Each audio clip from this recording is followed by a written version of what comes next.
ಇನ್ನು ದರ್ಶನ್ ಅವರನ್ನ ಸ್ಥಳಾಂತರ ಮಾಡೋದಕ್ಕೆ ಅಂತ ಒಂದು ರೂಟ್ ಮ್ಯಾಪ್ ಕೂಡ ಮಾಡಿಕೊಂಡಿದ್ರು ಪೊಲೀಸ್ ಅಧಿಕಾರಿಗಳು. ಜೈಲಾಧಿಕಾರಿಗಳು ಹಾಗೂ ಪೊಲೀಸ್ ಅಧಿಕಾರಿಗಳು ಯಾವ ರಸ್ತೆ ಮೂಲಕವಾಗಿ ದರ್ಶನ್ ಅವರನ್ನ ಸ್ಥಳಾಂತರ ಮಾಡಬೇಕು, ಅದೇ ರೀತಿಯಾಗಿ ಸೆಕ್ಯೂರಿಟಿ ಯಾವ ರೀತಿಯಾಗಿ ಇರಬೇಕು, ರಸ್ತೆಯ ಒಂದು ಮಾರ್ಗದಲ್ಲಿ ಬರುವಂತಹ ಬೇರೆ ಬೇರೆ ಜೈಲುಗಳು ಠಾಣೆಗಳು ಯಾವ್ಯಾವ ಠಾಣೆಗಳಿದ್ದಾವೆ ಎಲ್ಲದಕ್ಕೂ ಸಂಬಂಧಪಟ್ಟಂತೆ ಮೊದಲೇ ಮಾಹಿತಿ ಕಲೆ ಹಾಕೊಂಡಿದ್ರು.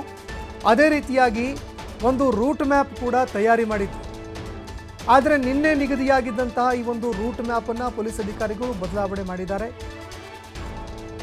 ನಿನ್ನೆ ಒಂದು ರೂಟ್ ಮ್ಯಾಪ್ ಅನ್ನು ನಿರ್ಧಾರ ಮಾಡಲಾಗಿತ್ತು, ಆ ರೂಟ್ ಮ್ಯಾಪನ್ನು ಪೊಲೀಸ್ ಅಧಿಕಾರಿಗಳು ಬದಲಾವಣೆ ಮಾಡಿದ್ದಾರೆ. ಭದ್ರತೆಯ ಹಿತದೃಷ್ಟಿಯಿಂದಾಗಿ ಈ ಒಂದು ರೂಟ್ ಮ್ಯಾಪ್ ಬದಲಾವಣೆ ಮಾಡುವಂತಹ ಕೆಲಸವನ್ನು ಪೊಲೀಸರು ಮಾಡಿದ್ದಾರೆ. ಬೆಂಗಳೂರಿನಿಂದ ದೇವನಹಳ್ಳಿ ಮೂಲಕವಾಗಿ ಚಿಕ್ಕಬಳ್ಳಾಪುರ ಮೂಲಕವಾಗಿ ಪ್ರಯಾಣ ಮಾಡಿ ಬಾಗೇಪಲ್ಲಿ, ಆನಂತಪುರ, ಆಂಧ್ರ ಪ್ರದೇಶ ಮಾರ್ಗವಾಗಿ ಪ್ರಯಾಣವನ್ನು ಬೆಳೆಸೋದಕ್ಕೆ ಅಂತ ಪೊಲೀಸರು ನಿರ್ಧಾರ ಮಾಡಿದ್ದಾರೆ.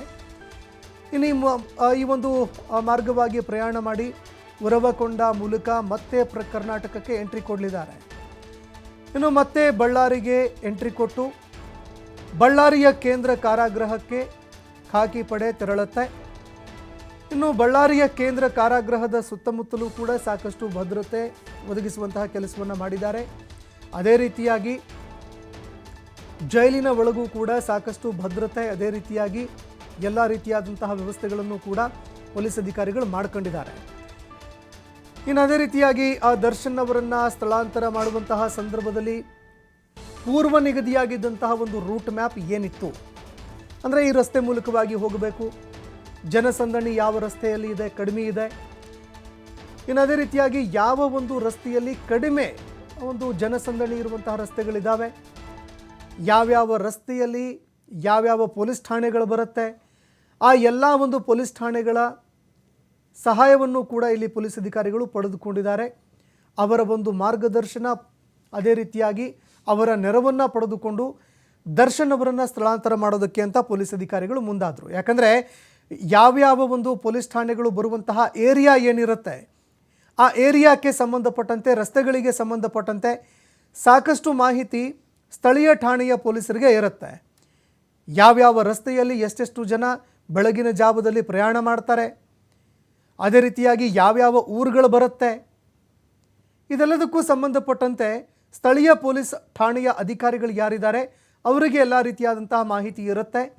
ಅವರಿಂದ ಮಾಹಿತಿಯನ್ನು ಪಡೆದುಕೊಂಡು ಅವರ ಒಂದು ನೆರವನ್ನು ಪಡೆದುಕೊಂಡು ದರ್ಶನ್ ಅವರನ್ನು ಸ್ಥಳಾಂತರ ಮಾಡುವಂತಹ ಕೆಲಸವನ್ನು ಪೊಲೀಸ್ ಅಧಿಕಾರಿಗಳು ಮಾಡಿದ್ದಾರೆ.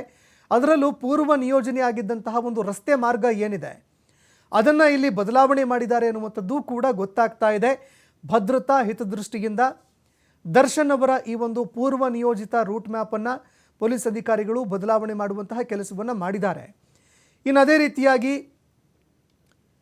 ಬೇರೆ ಮಾರ್ಗದ ಮೂಲಕವಾಗಿ ಪೊಲೀಸ್ ಅಧಿಕಾರಿಗಳು ತೆರಳಿದ್ರು ಅನ್ನುವಂಥದ್ದು ಕೂಡ ಗೊತ್ತಾಗ್ತಾ ಇದೆ. ದೇವನಹಳ್ಳಿ, ಚಿಕ್ಕಬಳ್ಳಾಪುರ ಮೂಲಕವಾಗಿ ಪ್ರಯಾಣ ಮಾಡಿದ್ದಾರೆ. ಬಾಗೇಪಲ್ಲಿ, ಅನಂತಪುರ, ಆಂಧ್ರ ಪ್ರದೇಶ ಮಾರ್ಗವಾಗಿ ಪೊಲೀಸ್ ಅಧಿಕಾರಿಗಳು ದರ್ಶನ್ ಅವರನ್ನು ಸ್ಥಳಾಂತರ ಮಾಡುವಂತಹ ಒಂದು ಕೆಲಸಕ್ಕೆ ಮುಂದಾಗಿದ್ದಾರೆ.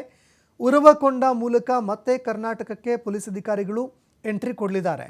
ಅದಾದ ಬಳಿಕ ಬಳ್ಳಾರಿಯ ಕೇಂದ್ರ ಕಾರಾಗೃಹಕ್ಕೆ ದರ್ಶನ್ ಅವರನ್ನು ಸ್ಥಳಾಂತರ ಮಾಡುವಲ್ಲಿ ಪೊಲೀಸ್ ಅಧಿಕಾರಿಗಳು ಯಶಸ್ವಿ ಕೂಡ ಆಗ್ತಾರೆ. ಇನ್ನೇನು ಕೆಲವು ಕ್ಷಣಗಳಲ್ಲಿ ದರ್ಶನ್ ಅವರನ್ನು ಸ್ಥಳಾಂತರ ಮಾಡುವಂತಹ ಕೆಲಸದಲ್ಲಿ ಪೊಲೀಸ್ ಅಧಿಕಾರಿಗಳು ಯಶಸ್ವಿ ಕೂಡ ಆಗ್ತಾರೆ ಎನ್ನುವಂಥದ್ದು ಗೊತ್ತಾಗ್ತಾ ಇದೆ.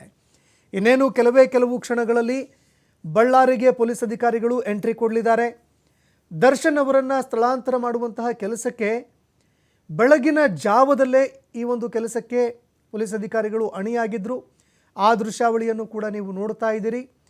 ಬೆಳಗಿನ ಜಾವದಲ್ಲಿ ಆರಂಭ ಆದಂತಹ ಈ ಒಂದು ಕಾರ್ಯಾಚರಣೆ ಅಂದರೆ ದರ್ಶನ್ ಅವರನ್ನು ಸ್ಥಳಾಂತರ ಮಾಡುವಂತಹ ಕಾರ್ಯಾಚರಣೆ ಇನ್ನೇನು ಅಂತಿಮ ಹಂತಕ್ಕೆ, ಅಂತಿಮ ಘಟ್ಟಕ್ಕೆ ಬಂದು ತಲುಪ್ತಾ ಇದೆ.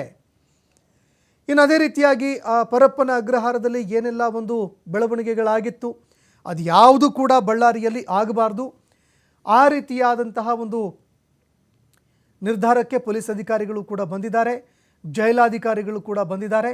ಇದಕ್ಕೆ ಸಂಬಂಧಪಟ್ಟಂತೆ ಏನೆಲ್ಲ ಒಂದು ಕ್ರಮಗಳನ್ನು ಕೈಗೊಳ್ಳಬೇಕು, ಅದೇ ರೀತಿಯಾಗಿ CCTV ಕ್ಯಾಮ್ರಾಗಳಾಗಿರಬಹುದು, ಹೆಚ್ಚುವರಿ CCTV ಕ್ಯಾಮ್ರಾಗಳ ಅಳವಡಿಕೆ ಆಗಿರಬಹುದು, ಇನ್ನು ದರ್ಶನ್ ಅವರನ್ನ ಭದ್ರತೆ ಒದಗಿಸೋದಕ್ಕೆ ಅಂತ ಏನೆಲ್ಲ ಒಂದು ಪೊಲೀಸ್ ಅಧಿಕಾರಿಗಳ ಒಂದು ಸೆಕ್ಯುರಿಟಿಯನ್ನು ಒದಗಿಸ್ಕೊಡ್ಬೇಕು, ಅದಕ್ಕೂ ಸಂಬಂಧಪಟ್ಟಂತೆ ಎಲ್ಲ ರೀತಿಯಾದಂತಹ ಸಿದ್ಧತೆ ಆಗಿದೆ.